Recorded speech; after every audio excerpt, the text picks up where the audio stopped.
So, good morning, my dear participants, and welcome back to the third day of this online faculty development on GIS and remote sensing, organized by JNTU Kakinada.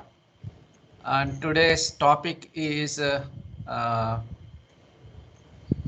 identification of submarine groundwater discharge using remote sensing techniques, and it is being delivered by Dr. Y.R. Satyaji Rao, Scientist G, and Head Deltaic Regional Center, National Institute of Hydrology, Kakinada. I think Dr. Y.R.S. Rao has already been introduced to you yesterday. For the sake of those who have not attended yesterday class, just I will read briefly about Dr. Y.R. Satyaji Rao.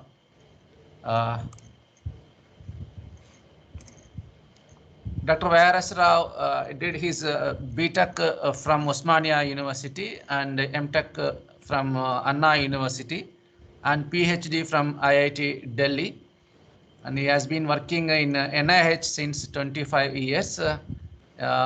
His area of interest is very wide. He did many research projects. He has been a consultant for many organizations, GMR Bangalore, AP Genco, and Telangana State Genco, and AP State Irrigation Board, and many more. And he has been to various countries on official duties and published more than 125 technical papers at various international and national journals. This is a brief about Dr. Y.R. Satyaji Rao. And thank you once again for your accepting our invitation and giving another lecture despite his busy schedule. Thank you once again. Now, please take over the session, sir, and proceed your presentation. Thank you, Professor Srinivas. Good morning, all of you. Good morning, sir. Yeah, I don't know how many people are heard about this particular topic, nowadays popularly known as submarine groundwater discharge, because it is an online session. It is very difficult for me to assess this particular topic. My screen is visible, Professor. Visible, sir. Visible. Yesterday we have some problem. No, let me shift the screen. Next slide. Let us see it is changing or not. Now changing? No. Same issue. Not changing. Yes, sir. Oh God. Okay. We adopt yesterday technique only. Okay. Let me go back. So please zoom it a little bit. Now it is okay. Let me do it. Yeah. Now? It is okay, sir. Okay, sir. Okay, good. So I will shift my slides in this mode only. Okay. Yeah, this is one of the limitation of the online, sharing of some of the experiences on this technique. Assuming that 50% already know about SGD, and assuming 50% of the participants are not fully aware about this SGD. With that assumption, I will go forward to share some of our initial findings of this particular study. Right now, it is ongoing project funded by Ministry of Earth Science and Climate Change. There are around 16 research institutions, academic institutions, all together working on entire east coast of India, whether you call it as a west coast or east coast.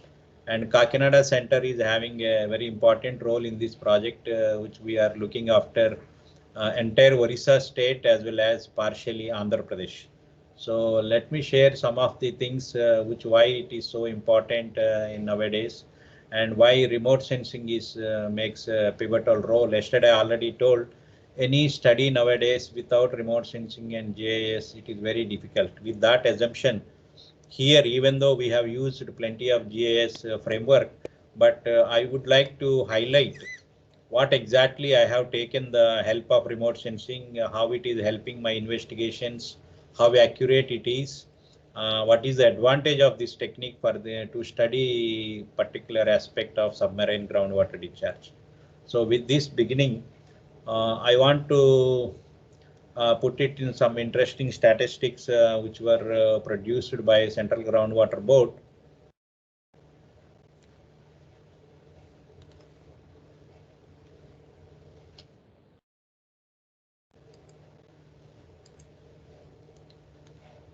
So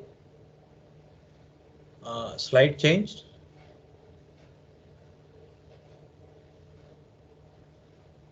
Hello? Yes, sir. Yes, sir. Yes. Okay. We can see second slide. Yeah. Look at this particular chart very clearly and try to understand why we are talking about this particular topic. The title of this particular chart very important to understand, and this chart provides us further research directions and what is our understanding about groundwater so far. Is there any further investigations are required? And all these things will come out from the very simple chart and is of course very interesting. I personally like it very much.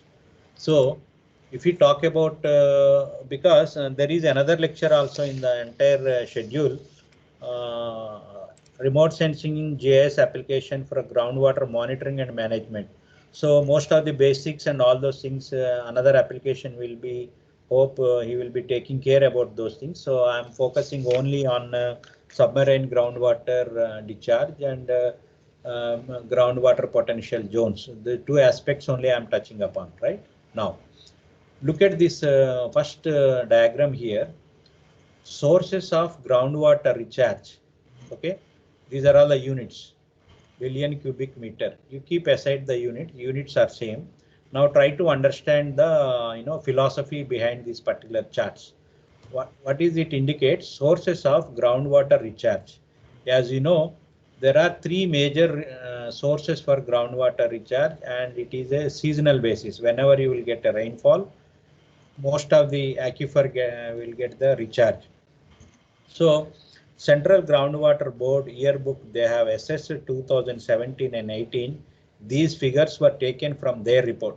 Okay, and you know very well the CGWB is the one of the Government of India authentic water resources sector where their prime responsibility is to assess the available groundwater resources in the country. So we believe that these statistics have arrived on the excellent database across the country monitored by various state departments and central departments. With that assumption, if you look at the statistics here, sources of groundwater recharge, monsoon rainfall, 58% of our groundwater is recharged by monsoon rainfall. So if you are doing any water balance, groundwater balance of any sub-watershed or any catchment, try to compare with this type of statistics which is available at the national level, at all India level. Okay. Now, monsoon rainfall contributes groundwater recharge is around 58%. Okay. Then non-monsoon rainfall is about only 9%. That is around 40 BCM. So 9% is non-monsoon rainfall, and monsoon rainfall is 58%, and other sources is 33%. See why non-monsoon rainfall I'm saying, even though during non-monsoon period also we will get some of the thunderstorms, summer showers, and so many other spells are coming into the non-monsoon. These are local rain, local rainfall pattern, etc., and all those things. Okay, so we are putting in this category non-monsoon rainfall. Then another one is other sources. Other sources also significantly high, 33%. And what are all the other sources which are contributing to groundwater recharge? We can make a big list now. Reservoirs, water bodies, canals, ponds, lakes. They are also continuously contributing to recharge the groundwater. So, okay, this is the big list is there. So other sources for groundwater recharge is also equally important. Okay, now you can visualize entire our recharge is taking place from 3 sources. One is monsoon rainfall, another one is non-monsoon rainfall, and the other sources. So it comes around 100%. This is the one sort of understanding about our total recharge of our country. Then within that, that means total has become 447. If you quantification terms, this is the annual replenishable groundwater reserve 447, and if you put together 147, 260 plus 40, it comes here like that. Okay, then how much we are utilizing here? I have mentioned about sources of recharge. Now I am talking about utilization. Okay, annual replenishable. So annual groundwater draft, we are almost using 57% of our water resources, groundwater resources on annual basis. Okay, this much we are using, and another 36%, 36 BCM, that is something like 8% is a natural discharge. Okay, then the balance 35% is called as the dynamic groundwater resources. This depend upon various factors. Now 57% of replenishable groundwater, which comes an annual groundwater day. 57% straight away we are using for our utility purpose, whether it is irrigation or domestic or industry. 57% of the groundwater being used for various purposes. The natural discharge, that means in other case, in a first slide I showed other sources means river groundwater recharge, canal groundwater recharge, water body, etc., etc. Here in other way, natural discharge means some water which contributes to the river also, in especially during non-monsoon period, especially for the non-perennial river. Okay, so there lot of groundwater is going and joining over there. That is called a natural discharge. 8% of the water is going to the natural discharge, and the balance is the 35%. And these 35% people are working on this actually, where this dynamic groundwater resources are going, where it is stagnated, whether we can use it. Suppose if a demand is more, where we can use, only this is the available water resources with us. Another 35% is at our disposal. So how best we can make use of this in a crisis or any drought period, whatever you call it as, whether this much quantity of water is available spatially or temporarily constant or not. These are all the big question. So under this investigation, now researchers have realized, is there any contribution of SGD in this? That's what we are working on that. Where does this balanced dynamic groundwater goes? So there it comes as a SGD, submarine groundwater discharge. Okay. So the another graph here, among 57% of our utility, in that 90% is used for irrigation purpose. You see that our groundwater resources are used, 90% is for irrigation, and another 10% is for domestic and industrial use. So this picture will give us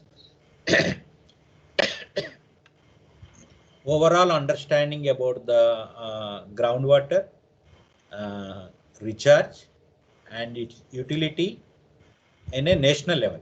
Okay, in that perspective, we are trying to understand the dynamic balanced dynamic groundwater resources, wherein the submarine groundwater discharge is a major portion. This is an hypothesis now. Now we have to quantify now. If you could able to do it SGD, East Coast, West Coast, if you've done a quantification also, then we can put another contribution that SGD is taking care about this much percentage. We are working on that for a national level. Okay, so let me, before talking about SGD in detail, please try to understand what is exactly SGD. I hope that particular sheet you must have understood. Then this is, yesterday I have shown a hydrological cycle in the perspective of overland flow and runoff. Now today's our task is not, we are not giving a much attention on infiltration and surface runoff. Our attention is more focused on subsurface flow. That is nothing but a groundwater flow. So straight away I will go to in this particular domain. This is the groundwater zone where after the infiltration and all, the moment you takes care about the infiltration, percolation, the moment it joins into the groundwater, the same groundwater it will appear in the form of springs. The same groundwater it will appear in the form of base flow into the rivers. The same groundwater will also appear into the ponds during non-monsoon period. Okay, then like that finally it joins to the sea coast through subsurface. That is a very interesting aspect. Okay, now look at this groundwater discharge through rivers, through water bodies, then it goes to the sea. This particular component I'm talking about. I'm not talking about a runoff which is going along the river and all the stuff. Okay, I'm talking about groundwater which is joining into the sea coast through subsurface. Okay, this is in a top level and this is the in the better in deeper level. Okay, that means in a natural hydrological cycle, some X quantity of water which is going into the sea coast continuously from the different levels. This is the top aquifer, you can call it as, this is the deeper aquifer. So depend upon your hydrogeological layers, the process is continuous process. Okay, and these processes may not be a uniform along the sea coast. This process is dominant in some areas and it may not be very dominant into the some areas. And this entire process will depend upon various factors. Basically your hydrogeological settings of that particular area and the hydraulic gradient, groundwater hydraulic gradient. That is nothing but a slope of the your groundwater level. If you have a steeper water levels and it is a probable chances of having a higher velocities and depend upon hydrogeological conditions, you may get the flow rapidly into the sea coast. So this is called submarine groundwater discharge. Okay, this is in a very simple terms we can call it as a subsurface flow which is flowing into the sea, Bay of Bengal or whatever sea through subsurface layers. That's it in a simple terms. Now let us work on this. How remote sensing will help in this particular situation to identify the zones, etc. We'll come to. So I got some very interesting photographs to visualize from the sea coast, or if you look at the top view of the sea coast, okay, or then how the SGD look like. The next slide indicates. Look at this slide now. This is a location around Atlantic Ocean. Okay, and within the Atlantic Ocean, all of a sudden you are getting such type of very contrast water body here. If you look at the aerial photographs, you can see very clearly about these two waters. Okay, this is the sea water having a uniform characteristics in terms of visual appearance, or if you want to say in temperature, and these temperature anomalies are there between this water and this water, and there is another anomaly is the salt content into that, because we assume that this is the fresh water and this is a highly saline water due to the density difference between fresh water and sea water, and there is a tendency of fresh water is floating on seawater. So because of this very contrastual properties or characteristics, on a top view we can identify these type of anomalies in the sea coast.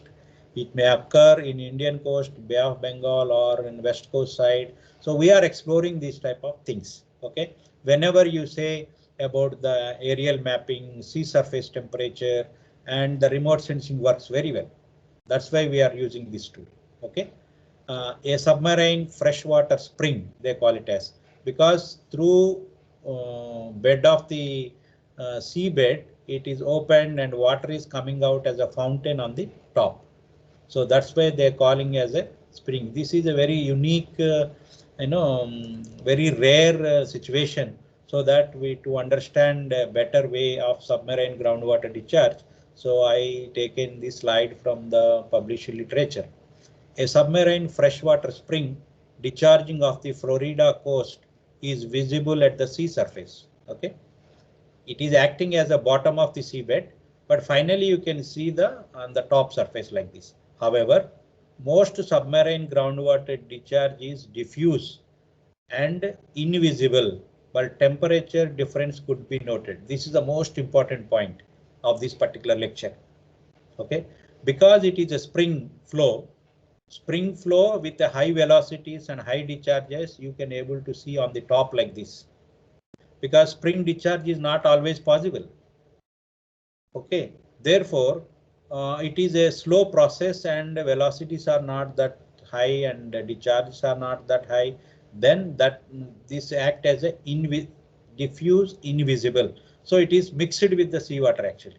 Okay, then it is you cannot see this type of contrast texture on the top, but when you map the temperatures, then you can get very clearly these anomalies. That's why we take the help of remote sensing. Okay, so with this flow rate is around here in Florida. If anybody is interested to know more about this particular event, you can refer this paper, and flow rate is more than 40 meter cube per second. That's what they have characterized. So I hope that now you understand what is SGD. Okay, then I would like to show another slide which talk about diffusion sources of SGD. Look at this another situation where this is an aquifer having a multi-layers.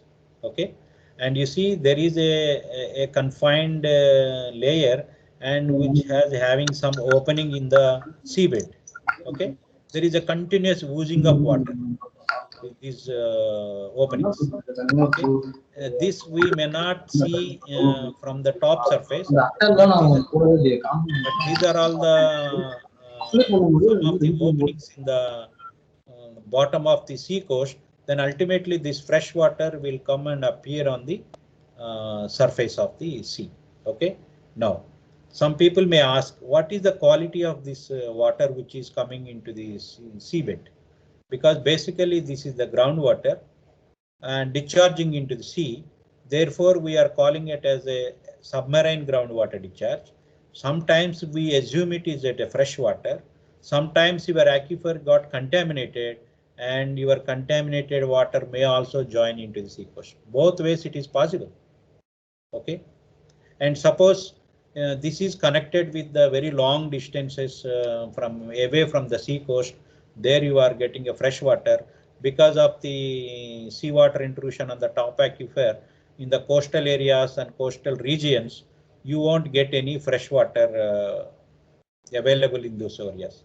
That's why researchers are looking at this particular aspect to tap additional groundwater resources as a fresh water and supply into the drinking water purpose to the various coastal habitants. So this is another application where we are looking into that. So are you getting now what is the SGD, how it is important, and this will be applicable to tap the additional water resources in the coastal areas. Okay, like in oil people are extracting from the sea. Similarly, there is a small case study done in the state of West Bengal. They drilled a groundwater well in the sea coast. I mean in the middle of the sea, not middle of the sea. It is around 1 kilometer away from the sea. 300 meter depth they have drilled a well. There they are getting a fresh water. So this is the very interesting success stories. Based on that hypothesis, people are looking at entire east and west coast. Is it possible to tap additional groundwater in this under these circumstances? That is one of the interest of water resources engineers. Then another group of engineers, another group of scientists also working, especially oceanographers and biologists and etc. When this water is got contaminated, especially enriched nutrients, then these nutrients are not good for the, this will encourage to grow more, algae, flora, and so many things algal blooms, they call it as popularly in international media. So algal blooms grow up very, quickly along the coast. Because of that, the oxygen, capacity is reduced. Then the fish production will be got affected. There are so many things associated with SGD. If you get a fresh water, we will try to use for a drinking water purpose. If this water got contaminated or enriched with nutrients, then we have a disadvantage of that, and we have to try to seal it, or we have to take another alternative measurements. So these things are, people have started working and try to understand this mechanism. Okay.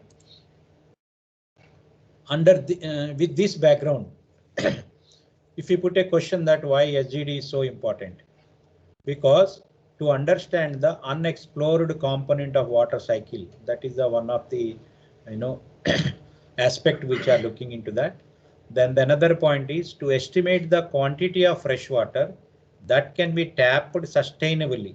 That is because it is again important point. If suppose after investigation you got a good resources which can be used, but you cannot use it discriminately. So we have to optimally we have to use. Okay, that means we have to understand the source of this SGD, how much quantity of water is coming, how much quantity of water we can safely use for our domestic needs. So these things are also associated in order to sustain the sources. Okay, that is also equally important, because any resources in the coastal area you are over exploiting, then that means you have a negative impacts. You should, because coastal areas is rich in many resources, but you cannot discriminately use it, then we have a negative impacts later on, which is not which we cannot repairable, because unrepairable things will happen, like a classical example of seawater intrusion. To estimate the quantity of fresh water that can be tapped sustainably from coastal aquifers with minimum environmental damage. Okay, to understand the role of submarine groundwater discharge in the productivity of shallow marine environment. Okay, then I already discussed with this. To identify submarine groundwater discharge zones along the coast so that waste disposable sites can be managed properly, which will minimize pollution risk of the coastal ecosystem. This is most interesting point. You see how they are linking with these aspects. Suppose we have identified one SGD location in the coast, and we have identified its source, and make sure that you are not putting in between source and discharge zone any industry or any corridors or any waste disposal sites or any dumping of nuclear things, or etc., you can call it as. So there also it makes very useful inputs for that. That's why SGD is so important in the present context. Let us see how the entire world is working on that, where India stands into that. This particular slide which I have taken from the literature, look at this orange dots, coastal groundwater discharge hotspots, high pollution risk. They have assessed SGD in terms of a pollution sources. Look at this in Indian condition. In a west coast, there is hardly any orange dot here, but in a east coast we have a couple of dots. Okay, so that means whatever submarine groundwater discharge is taking place in east coast, that particular groundwater is having a more contaminants than the west coast. That's what it understands. It's not uniformly, but it is a point wise. That means from this map we can also understand that almost entire coast, sea coast, not only in India, everywhere SGD is taking place. That is the first point. Second point is whether that SGD is fresh water or contaminated water. That is another question. So this particular map indicates the SGD is predominantly occurring, and most of the countries are working on this particular topic. Okay. Then they also given some of the legend like this. Orange dots indicates coastal groundwater discharge hotspots, high pollution risk, low coastal groundwater discharge, as I said, when groundwater gradient is very low, the discharge is also very low. Moderate coastal groundwater discharge and high coastal groundwater discharge. Why all will depend upon the hydraulic gradient of the groundwater as well as hydrogeological settings of that particular coast, the subsurface layers. Okay, if it is confined, it's depend upon the pressure of the water. If it is unconfined, it is depend upon the gradient of water table. So many parameters associated with this. Okay, then we'll go for another slide here. This is a slide we have seen techniques I am talking about now. Okay, so what are all the techniques which are associated with this SGD? You see, there is isotope investigation, oxygen and hydrogen, and seepage meter. People are working on that, and we have also worked with seepage meter, resistivity meter techniques, geophysical resistivity techniques, radon measurements, radium measurements, nutrients measurements, multiple multiple techniques they use simultaneously at one place, and people are still exploring various other techniques also. Among all these techniques, now especially the NIH Kakinada is doing with the predominantly with the three techniques. One is remote sensing, and then isotope, another one is radar measurements and nutrients. So we are investigating taken into that. Here in this class, I am presenting only the remote sensing technique, how we have identified the SGD zones into that. Okay, so here you can, this is the initial investigations carried out in India, and the map represent locations where SGD investigations have been carried out along with the techniques used. Okay, so now you can see depend upon white circle indicates radium. In India, in East Coast, some 3 people have worked already using submarine, using radium technique. They have used 3 locations. Okay, then some people used resistivity method almost in the West Coast side. So very few people, I think recently one SAC Ahmedabad scientists have done a very recent study using remote sensing technique, how it is useful. They have done at the Gujarat, I think, if I am right. So nowadays remote sensing technique has become very popular because of certain advantages. Okay, we can do for entire coast within a very limited time. So this is a few studies, but this remote sensing technique has been used by various countries also. Here look at the some of the here 2 maps are available here. People have started working on remote sensing. I can say that remote sensing is an upcoming area where SGD will be identified using this technique. So this is what a global phenomena about the technique associated in estimation of groundwater SGD, groundwater discharge. Then preliminary investigations have been carried out in India, especially these 2 people, Manivannan and Elango, 2019, very recent paper. What they did, they made it very quick, assessments based on groundwater table conditions. As I told you, SGD depend upon your hydraulic gradient. Okay, using that particular technique, immediately they have plotted along the coast groundwater levels with respect to mean sea level, 0 contours, 10 meter, 20 meter, 30 meter. Okay, so wherever the groundwater table is very close to the sea coast, there they suspected the SGD zones. Okay, the SGD phenomena is something reverse to the seawater intrusion. You have to understand in that way.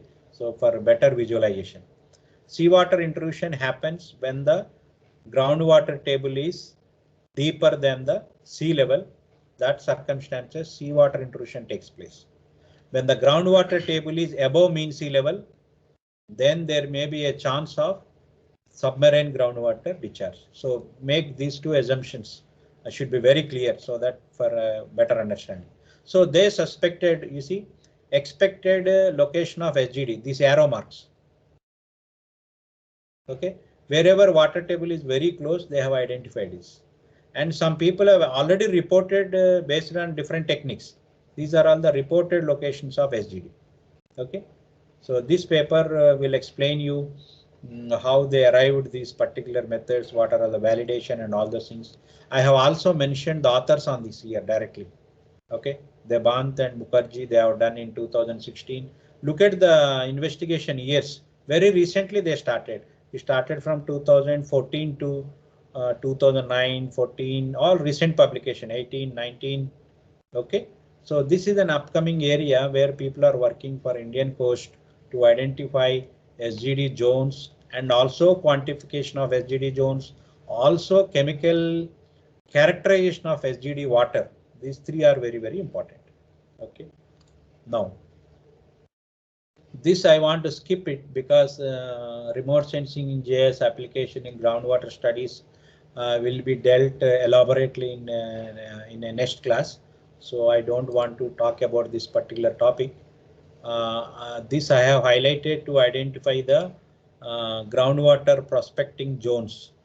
How to here remote sensing and JS having a very wonderful contributions to identify these type of locations or maps. So I'm skipping particular these things here because I think some other faculty may take care about this particular topic. We continue with our SGD lecture. Potential use of different electromagnetic reflectant regions for groundwater studies. Visual infrared, shortwave infrared region, we can see that where these things are useful for, as you know, any application we study the spectrum.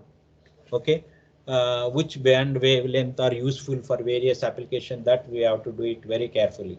Mapping of surface features of hydrogeological relevance for understanding the controls of groundwater occurrence and movement, and this particular region data is useful, and it is also useful mapping and monitoring of the spatial distribution of groundwater and infiltration zones we can see, and moist soils and swampy and etc. also we can use this type of band data. Okay, then comes to the thermal infrared, thermal data they are using. Purpose is basically they use for mapping of soil moisture, shallow groundwater table areas, that means waterlogging areas. Okay, then also they are talking about discharge of groundwater into rivers. I told you that is a base flow. They use the thermal infrared regions and springs, geothermal vents, etc. And look at this microwave region. The people who are working in remote sensing, they know all these things very clearly. But here I am highlighting only important aspects of groundwater. But apart from these, they have many more application also. You look at this is another important application is detection of buried channels or paleo channels up to 2 meter depth. And some people ask how it is possible using remote sensing data, knowing about subsurface information. It is possible now. Ground GPR is the most advanced technique. Ground penetrated radar system. People are using up to 5 meter. They're going down and getting the information and working on that. Okay, there are some indirect and direct methods also available to talk about to map the paleo channels. So these are to be explored. Okay, these are all some of the applications. Now the next slide would be applications are over. Now coming to the our SGD. So where the remote sensing having a role into that, because as you know, this is one submarine groundwater discharge, another submarine groundwater discharge. Finally, it will reflect on the surface due to the density variations. Because of this density variation, we can have a different contrast of the water bodies on the surface. Because there two water bodies having a temperature anomalies, that temperature we want to map it. That's it. So this is about if somebody is interested more about what exactly happening in SGD, and some of the researchers have given very detailed quantification terms. Okay, they said submarine groundwater discharge is a integration of meteoric water, connate water, recirculated water. This is called a fresh water, brackish water, and marine water. Within SGD, they made it as a fresh surface groundwater discharge, and this is a marine subsurface groundwater discharge. It occurs recycling within the seabed. Okay, if the hydrogeological conditions are favorable, and this type of circulations also happening in there, and this type of understanding is possible only you do very intensive, field investigations nearby coast within a multidisciplinary people together and try to understand the vertical salinity profiles, vertical temperature profiles, and all these things. If you do, systematically, then you can come out with some suspected zones. What is happening beneath the seabed? You can get the all the information right now.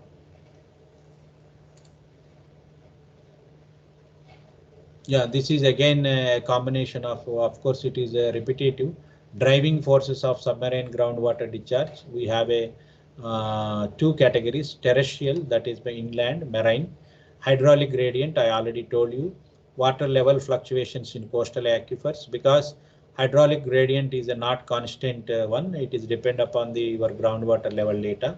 So geological controls and climate. So already we have discussed. These are all the driving forces. SGD is not a constant one. It is depend upon various factors. Therefore, it is a variable in terms of spatially and temporally. And we also have a marine indicators forces like wind and wave action, tidal pumping, density driven flow, sea level differences. So these are all the things which are very important. Okay. Now, as I said, as I indicated in earlier picture, methods of SGD identification and quantification. So I have listed out the identification methods. Here we have a quantification methods. Okay. Once you are successful in identification, then immediately we work to how much quantity of water is going into the sea. So among the identification methods, I am interested in sea surface temperature anomalies.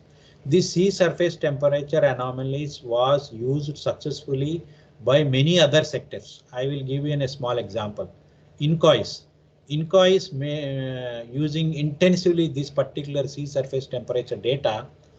They are sharing with the fishing people. They are going catching of fish in the Bay of Bengal or any other. They are getting information through forecast.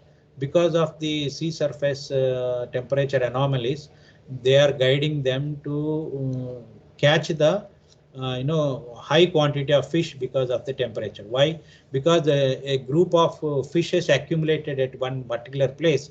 Because of that temperature, you can see from the surface there will be a bit of high temperatures are associated with that. Immediately boat people will get the information from their mobiles stating that you can travel like this based on your latitude, longitude. There is a potential fishing spot. So like that, they are also getting this type of information. For them, it is a good application. It is a very successful application.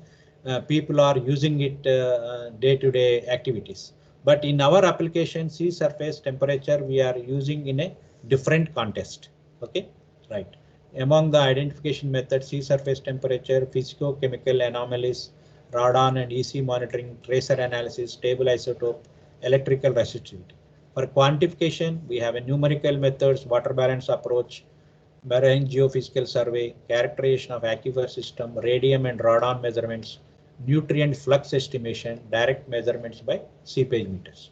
These are all the some of the methods which are associated in terms of identification of the sites as well as quantity assessment.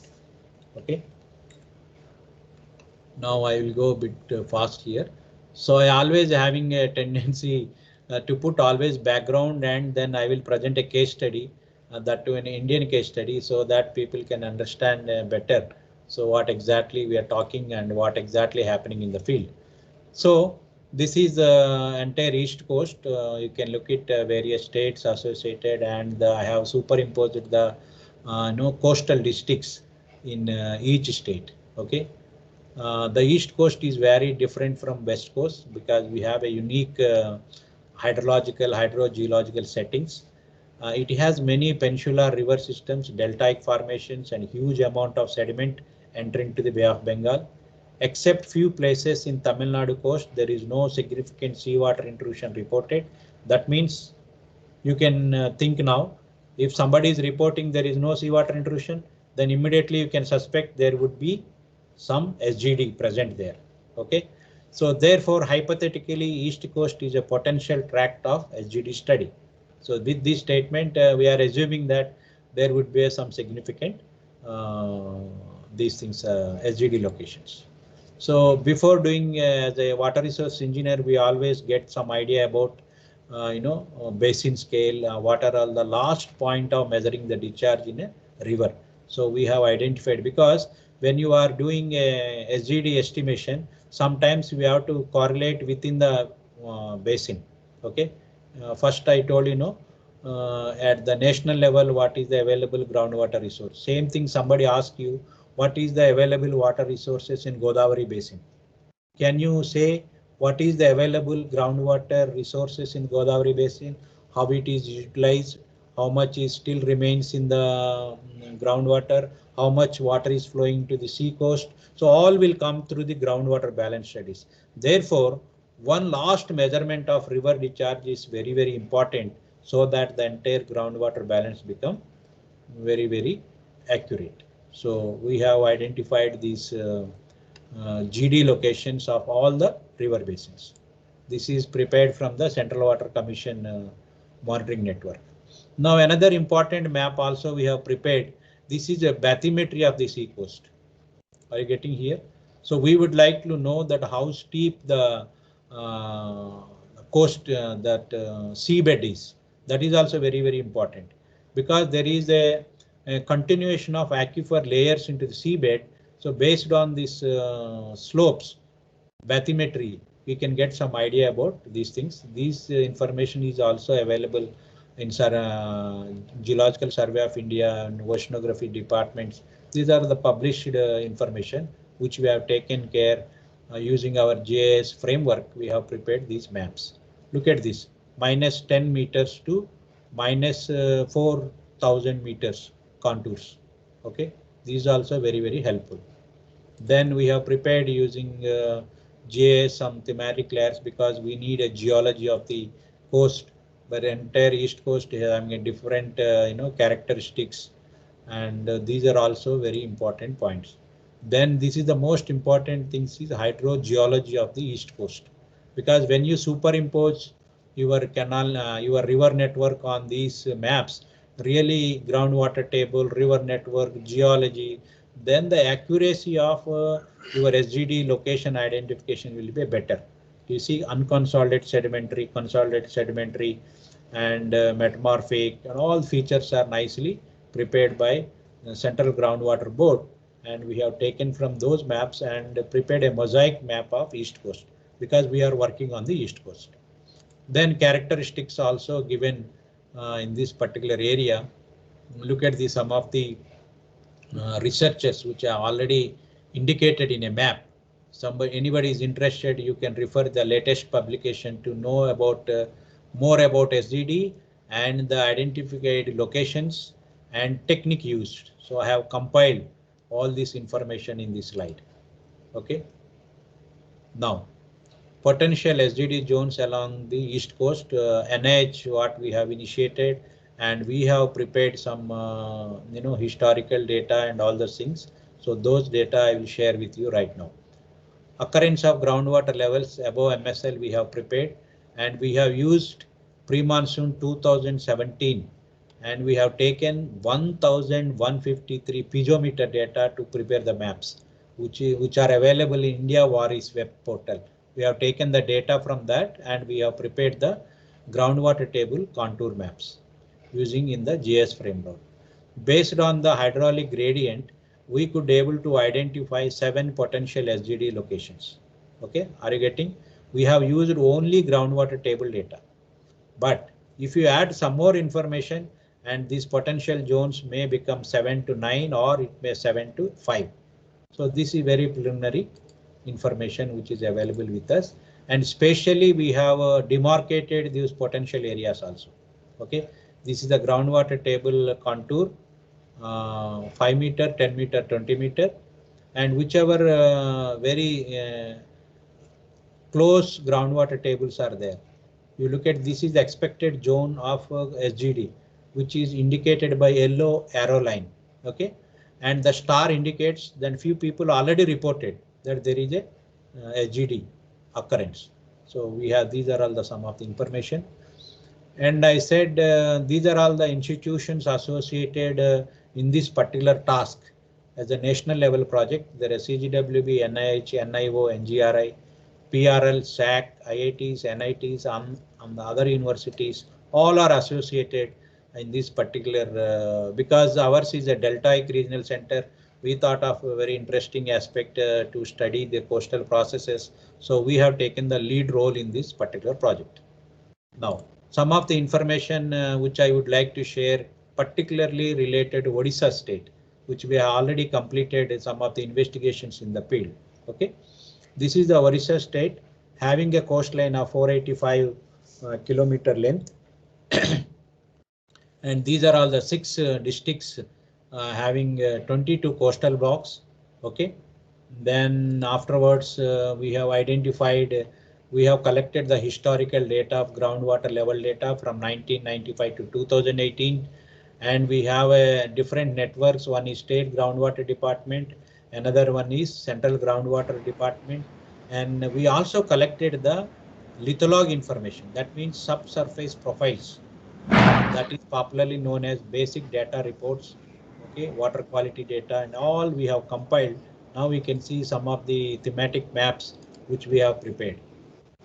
Okay, this is the network of piezometers available right now in the state of Odisha. So we want to use this network. Then we realized that, look at this, the huge gaps are there. And most of the piezometers are away from the sea coast. Then we realized that no, this network is not enough for us to prepare the groundwater table contours more accurately. Then we have integrated the state groundwater department network also. So initially we plotted some water based on network. Then we have integrated these two networks. Okay. Based on this information, we have plotted the groundwater level data, and this is easy values. This is the lithologs which are available at 160 meters, 600 meters. There's a big information which is available, and this is the Odisha state boundaries, coastal districts, and these are all the lithologs which are available in this area. Okay. So here you can see, yeah. This is superimposition of the two department networks. One is CGWB network, another state groundwater. Now, this is most of the piezometers are located in the sea coast now. So, before doing any study, my suggestion is to integrate all the existing networks, because CGWB network, their objective is different of different state government objective may be different, and they want to assess groundwater resources, and some people established piezometers near to sea coast to study the seawater intrusion. Depend upon their purpose, they establish their network. Okay, so we want to make use of existing network. Then if you identify any gaps, then we will go for additional monitoring of the data. Okay, so after studying the water level data, I have demarcated 3 zones here. Here first time I could able to see negative water levels. That means groundwater levels below mean sea level. These are the 3 spots I have identified.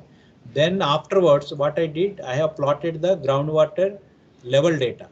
Then look at this. In most of the wells in Odisha state are all above mean sea level, except few pockets. Look at this. Rajnagar, Mahakalapada, Kendrapada, here you are getting negative. That means these are all the preliminary indicators of seawater intrusion. Initial statement was that there is no much seawater intrusion, but few pockets have started. So more piezometers to be installed in this area, salinity measurements, etc. to be done physically there. These are all the things. Based on that, we could able to understand the aquifer phenomena and all those things. Then we have identified some of the interesting locations. As I said, 7 locations we have identified using the groundwater table data. Then I want to validate using the remote sensing data now. For remote sensing data, the thing is about right take maps which we can prepare ourselves using Landsat thermal data, or you also make use of the public domain sea surface temperature also. Because we are working at a regional scale, we have used Planck's algorithm to identify the and 10 and 11 data, and I will show the in details about how we have arrived. This is a methodology of Planck algorithm to come out with the sea surface temperature with a better spatial resolution. So here, look at the very interesting aspect here. They're also calculating NDVI, because any algal blooms vegetation occurring in the sea coast, there is a possibility of some errors, and errors you compute in surface temperature calculations. So we discard any vegetation is there, we won't consider it at all. So this map is also useful, Planck's algorithm, to calculate the final sea surface temperatures.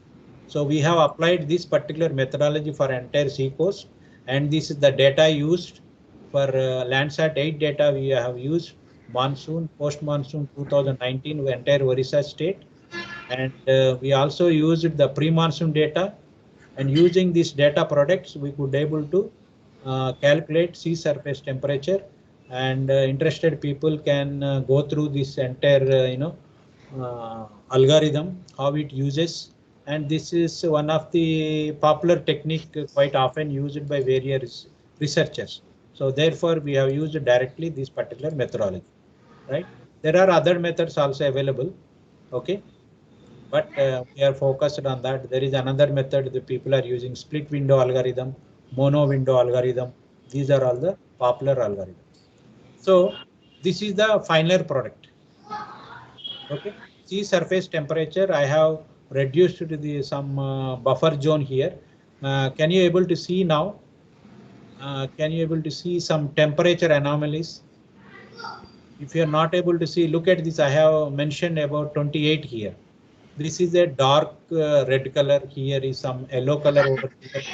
Okay.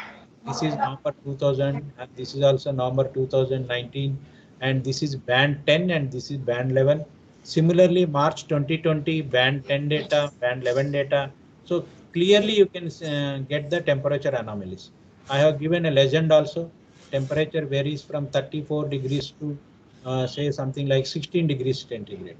So now, once you get the temperature anomalies like this, immediately you have to compare with the inland information which is available with you, like groundwater table data or water quality data, whatever characteristics so far we are talking about, we can make use of the things. So this is the one of the very quick and accurate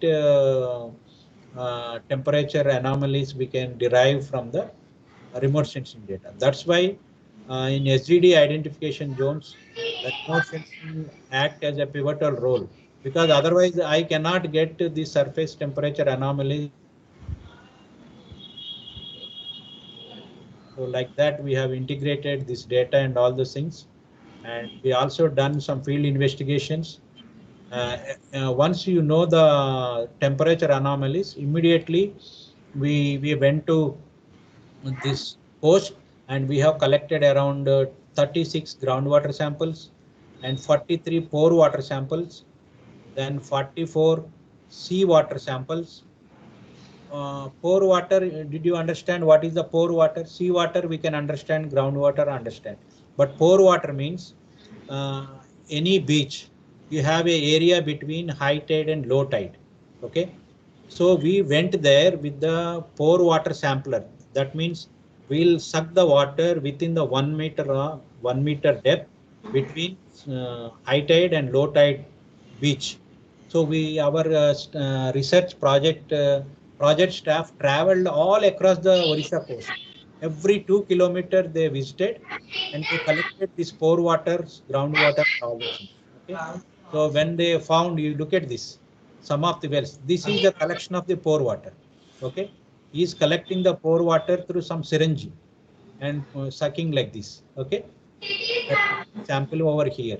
This is the dug well, which is a historical dug well, which is existing in the there. These are all the freshwater zones. That is surprising to know. Okay. So these are all some. Now you can see the data. I have given the physico-chemical parameters. Once I got the information from the remote sensing, then immediately I have compared with the this type of statistical information of water quality like TDS, dissolved oxygen and all. Okay, wherever salinity is less, then it is a suspicious towards the fresh water. For that purpose, it is quite useful. Then, especially we are talking of pore water. Pore water EC is 0.934. Okay. Now you can talk about salinity 0.46. That means I can take this particular zone as the SGD. This is of course an average, but it gives an important value. Like that, we were able to develop, and finally we arrived these type of zones here. These are initially from the sea surface temperature, groundwater table contours, and after geochemical characterization, we finally confirm with the confidence that these are all the suspected zones of SGD and having a salinity less than 25 ppt. And we are with these zones, we try to assess further confirmation as well as quantification using other techniques. So these are all our very preliminary conclusions which we have used for this particular aspect. Okay, this is a comparison with in situ temperature and derived SST along the Orissa coast. So we have done field investigation. Same date we have collected the satellite data, and we also compared the validation of the sea surface temperature in the field.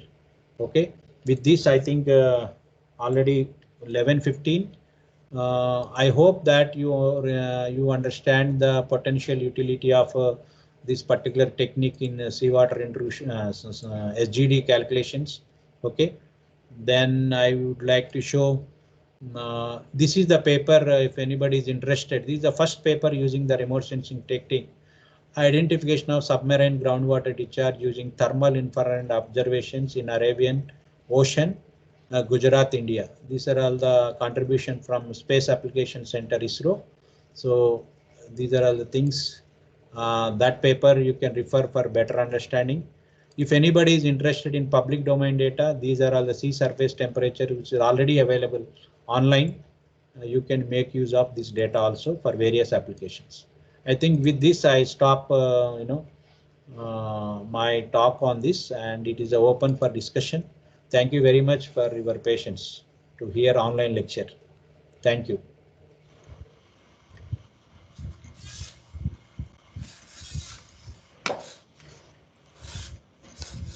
Hello.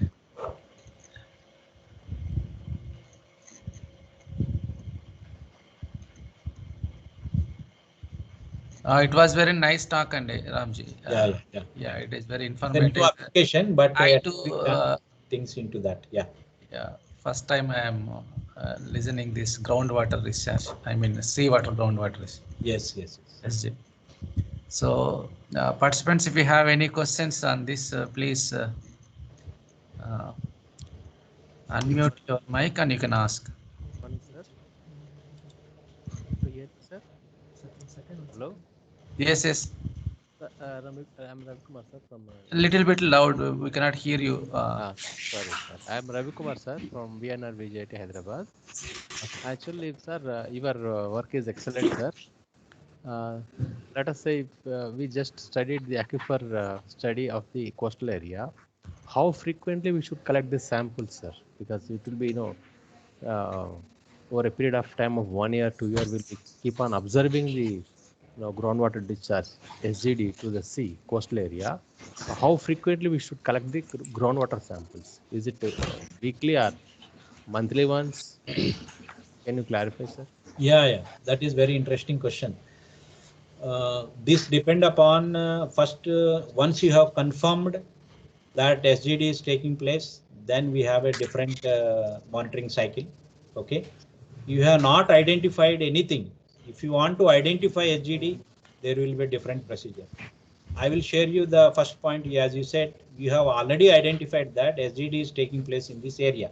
Okay, in that circumstances, we try to have a this lunar cycle, the high tide, low tide, entire month we have to do at least one cycle completely every day, which I feel.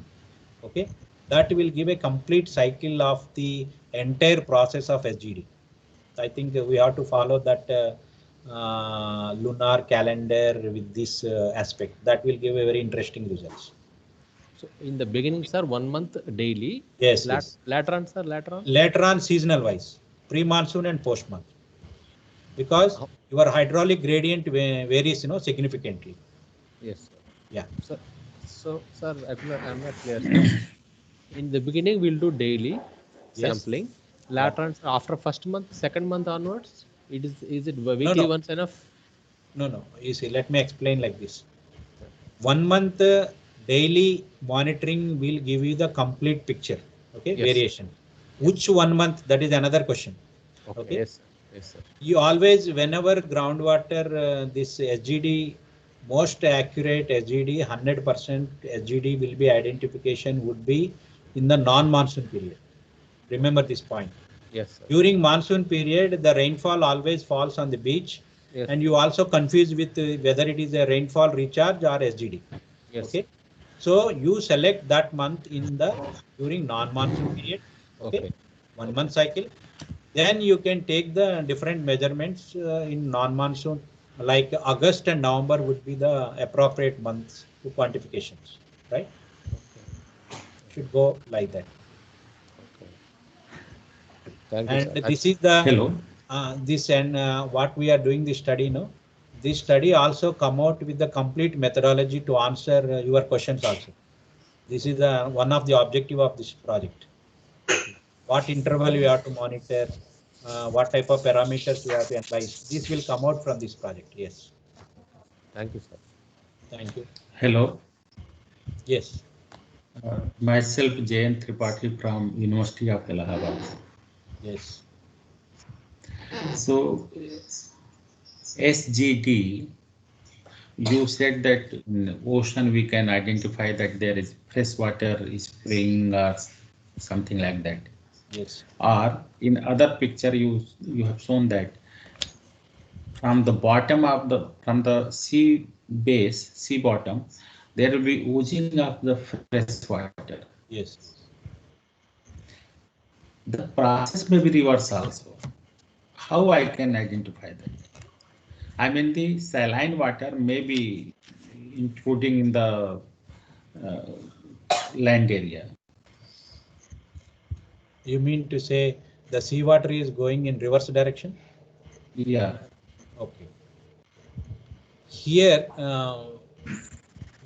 in the context, we have to see one. I have shown the spring SGD, right? That is like we can see the spring SGD with the high pressure, with the high velocity, high quantity, huge quantity. It is coming like that. That is very extreme condition of classical example of SGD as a through spring. But most of the areas, it will not flow like that. It is a diffuse. Exactly. So you cannot identify like that. So only thing which is available with us is because of the temperature anomalies only we can see from the top. That is first point. Second point, as you said, somebody is pumping groundwater, more and more nearby coast water. What exactly you are saying will happen? The seawater go reverse direction and it will reach the borewell. Yes, it is possible. Then how I can identify that seawater, because you said that in ocean base, some oozing of the fresh water may be taking place. Yes. But suppose oozing means the slow or the intrusion of the fresh water is the rate of intrusion is less. I mean Yes. the discharge is slow, so Yeah. low discharge is there. Similarly, the low inflow of saline water to the land area. Yeah. So if it is a spring, then okay, it will be very high and discharge will be very high. We can identify very easily. But once the flow is very slow or less, how we can identify? Yes. Identification of this oozing water in the sea is a bit difficult than finding its source in the land is much more easier. As I said, we are collecting a pore water samples from 1 meter depth. Like that, you can collect the sample, groundwater sample in a different depths in the inland first, so that you confirm that some fresh water seabed. Okay. Now, NIO is attempting exactly these things. They want to put a sensor vertically in the sea so that vertical salinity anomalies they want to observe from the top of the sea to the bottom of the sea. So this type of oozing water comes nearby, they will get some anomalies. So they identify with that type of sensors the oozing waters are present or not. That's what they are working now. Yes. Somebody was sharing with that. Okay. Is it clear? Okay, thank you very much. Yeah, thank you. Sir, can you just elaborate on the use of pore water again? You know, this high tide and low tide, level in between you are taking water samples. Yes. What is the utility of that? Can you emphasize on that again? Sure. Thank you.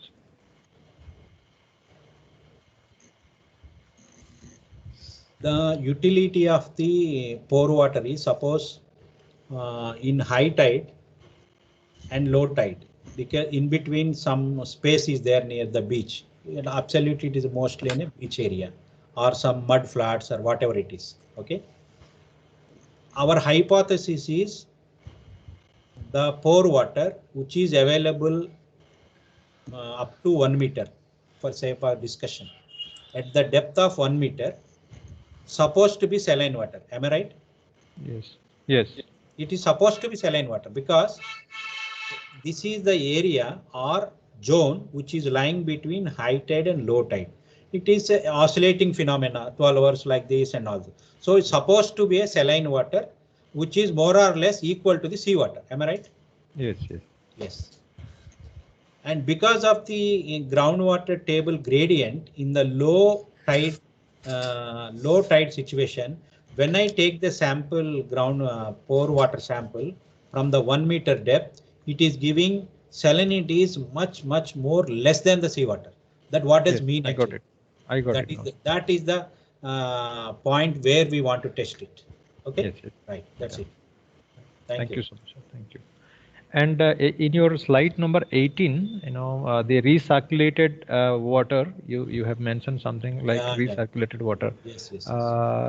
If time permits, if you can say about half a minute or 1 minute on that. Yeah. This is recirculated when you suppose I will tell you in a small example. In coastal area, generally this is our assumption. When you go to deeper and deeper, your groundwater become a saline. Am I right? So in that circumstances, there is a continuous flow of the saline water. I'm not saying seawater. It is something like brackish water, you can call it as. Yes, connate water, yeah. Yes, connate water. From aquifer to sea it is going. Okay. Yeah. Then because of the pressure drop, what happened because of the pressure from the seawater, it will move local circulation. That's what the researchers are attributing. That phenomena is taking in the bottom of the bed. That is the recirculated connate water of the groundwater. Are you getting? Okay, okay. Yeah, that is the point. But its salinity will be different from seawater. Yes, definitely. Sea salinity is the highest side. Will be very high, yeah. Very high. Okay, thank you so much, sir. Thank you so much. And it was a very good presentation and very good discussion. So thank you. Sir, good morning, sir. Satyaji Rao, sir. I think I see that lot of investigations are going on with NIH for groundwater analysis and modeling. And I see the real depth from your slides. Actually, I have two questions, sir. Actually, here, when you do the modeling on coastal side all along the east coast or west coast, how do you give that awareness to the public so that they can stop extracting or stop pulling the groundwater from their bores or anything like any pumps or anything? How that we can give the awareness that what extent that they can pump it so that your interface, that like interface in the sense like a saline water and groundwater interface cannot become that won't worsen than what we observed. So because from your model studies, it has to be somewhere that we need to give some public awareness, some kind of implementation on the ground. So how that can be served through your models? Yes. So other question? The other question is like, for suppose like if I'm designing any kind of collection of surface water, that surface water I would like to store in some kind of pond or any kind of water tank which is not paved. So in that case, maybe I'm having very active groundwater, which may lead to flooding into that particular ground after saving surface water. So in that case, I want to keep my surface water at a stable location, just let us say 0.5 meters from your ground level. And below that, your groundwater should not come and join to this surface water so that there won't be any flooding. How we can assure that groundwater cannot intrude into this pond? Are there any methods to, give all along this pond through your models or anything? Yeah. Let me share. I will answer the second question first, then first question second. Okay. Yeah, sure, sir. No issues. Yeah. Yes, two questions are very interesting. And the second question you are talking about, suppose in coastal areas, generally groundwater is saline due to various reasons. It may be aquaculture, due to it may seawater, whatever it is. You are planning to store a surface water. It is diverted from a canal water or it is from rainfall, whatever it is. So nowadays there is geosynthetic layers are available. Okay. It will only stop the penetrating water. Suppose if you want to store a fresh water, it will not penetrate to the groundwater. It will stop seeping. Okay, there is very simple technique. Sorry to interrupt you, sir. Actually, I forgot to tell you that yes, as you said, like geomembranes or geofabrics that are available in the market, but in some cases, like if the groundwater is very active and that force cannot be withstand with the all these geomembranes or geofabrics, in that case, what are the other methods that we can propose all along the pond? That is what I wanted to Okay, fine. Then I have seen in the field when I was doing some other project, impact of aquaculture on groundwater salinity. That time they used a hard clay as a barrier. Are you getting? Which is naturally available in that. Okay. So they prepare a mud of 1 foot or 2 feet. So entire the pond has filled up and they compacted it with tractor. Okay. So now this clay content will not allow any groundwater to come into the pond, or pond water will go into the groundwater, because I'm not using any artificial layers which are expensive and we don't know which material we have to use. The common layman farmers, they are practicing this clay bed. Okay. Bottom as well as sides. So they use these things, right? That is to control these things. That is the second question. First question, these things are, yes, this awareness is certainly required. We promote from NIH side And coastal areas are known to be rich in water resources. That was our assumption earlier. Because of the lot of anthropogenic activities, our fresh water become very less comparatively 30 years to now. Our freshwater potentials are less. Why it is so? Is it because of the rainfall pattern is changed or not? Assume that rainfall is same. That what are all the things which are happening is because especially in coastal areas, people stopped using the dug wells because of the they think that RO water has become very important for drinking water needs. Everybody started using RO water. Then so many plants have come up in the coastal areas. Everybody, a small village, an unemployed youth starts RO, just invest 1 lakh to 2 lakhs install and use the groundwater, put it on the surface water. Wastewater they are putting on the surface. Okay. Then aquaculture, all these things will contaminate the groundwater. Now, how to create awareness among the people? First of all, we should promote that RO water is not that safe as we are thinking. Okay. First of all, we have to make use of the available water which is supplied by the government. That is treated water supply method. Because the government is investing so much amount on treating of the water, and they are not taking that water for drinking purposes due to various reasons. Okay. Then another important thing is wherever perched aquifers are there, they're supposed they will get a good fresh water. Then immediately the moment you get the fresh water, that is commercialized. That fellow will bring the truck and pump continuously, sell the water. These things are happening. In order to create an awareness program, we should demonstrate one particular well. Before putting a pump in that well, you are getting a fresh water. It is serving around 100 to 200 people. And after putting the borewell into that, within a no time, after 1 or 2 years, it is become a saline. So these type of failure well story should be demonstrated to the public so that they conserve their resources precisely. And from government side also, you should have some authority to look at this. If is there any person pumping groundwater and uses for commercial purposes. So some control mechanisms is required from government. Some understanding of the groundwater situation is also required. If you do the two things together, and the public may realize the importance of groundwater, and this is maybe works sometimes. That's what my personal feeling about this. Okay. Okay, sir.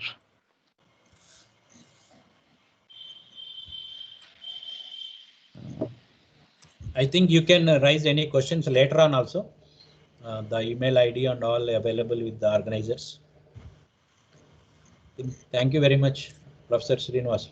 Thank you, sir. Thank you very much. Okay. We'll take a small break now and we'll start next session.